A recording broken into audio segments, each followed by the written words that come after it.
प्रधान जी, कल आपके गांव में मुकेश फोगाट आई थी, तो आपसे मैं कुछ बात भरी की भी 100 बार आपने फोन किया, फोन उठाया, उन्होंने अपना तरफ रखा, क्या है पूरा मामला ये?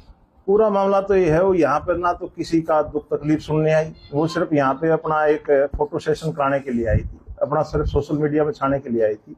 अगर लोगों की आपदा का, लोगों की विपत्ति का वास्तव में निदान करना है तो यहाँ आके, जैसे उसने कल जल भराव का दौरा किया, तो अपनी विधायक निधि से वो अपनी एक ग्रांट देने का काम करती, पाइपलाइन बिछवाने के लिए, ताकि किसान जल भराव की जो मतलब दिक्कत है उससे छुटकारा पा सकते हैं।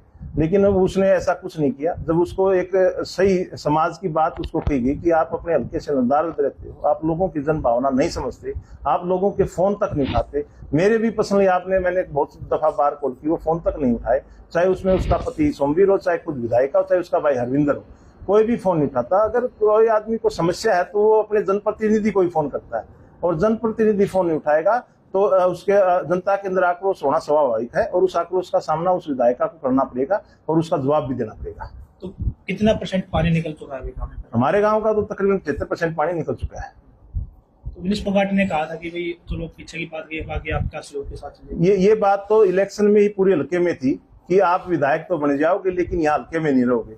उस टाइम उसने आम जनता को और जनता के नुमाइंदों को लॉलीपॉप देने का काम किया कि मैं विधायक की हल्के की बहू हूँ और हल्के में ही रह के आपकी समस्याओं के साथ खड़े, कंधे से कंधा मिला खड़े रहूंगी और उनको दूर करने का काम करूंगी। लेकिन यथार्थ स्थिति कुछ और थी। अब ऐसा कुछ नहीं है, वो फोन उठाना पसंद नहीं करती, ना किसी का फोन अटेंड करती है, ना कोई समस्या समाधान करती है। वो सिर्फ एक अपना चेहरा चमकाने वाले विधायक है, बड़बोली है, अहंकारी है। वो किसी भी प्रशासनिक अधिकारी को बोल देते तू दिन में शराब पियो है। पीछे हमारे जुलाना थाना प्रभारी को भी उसने ऐसा बोलने का काम करा।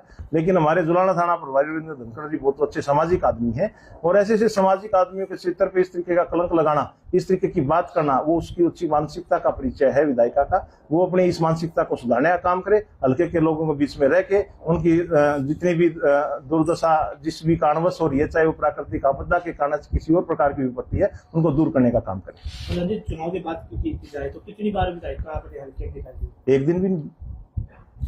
वो तो मतलब एक्सीडेंटल विधायिका बनेगी, और वो अपना कैरेक्टर एक्सीडेंटल रूप में ही रखना चाहती है। वो किसी के दुख दर्द में किसी जगह एक भी जगह शामिल नहीं हुई, और ना ही उसने किसी के सामाजिक सरोकार से कोई मतलब है, ना ही वो किसी समाज का भला करना चाहती है। अगर वो इसमें सक्षम नहीं है तो उसने अपने पद से नैतिकता के आधार पर इस्तीफा देने का काम कर देना चाहिए। कल की घटना के बाद आप पर भी कहीं ना कहीं आरोप लगा जा रहे हैं कि आप बीजेपी के सपोर्टेड है, आपने ऐसी बात की। कुछ तो लोग कहेंगे, लोगों का काम है कहना छोड़ो बेकार की बातें हैं, बातों का क्या।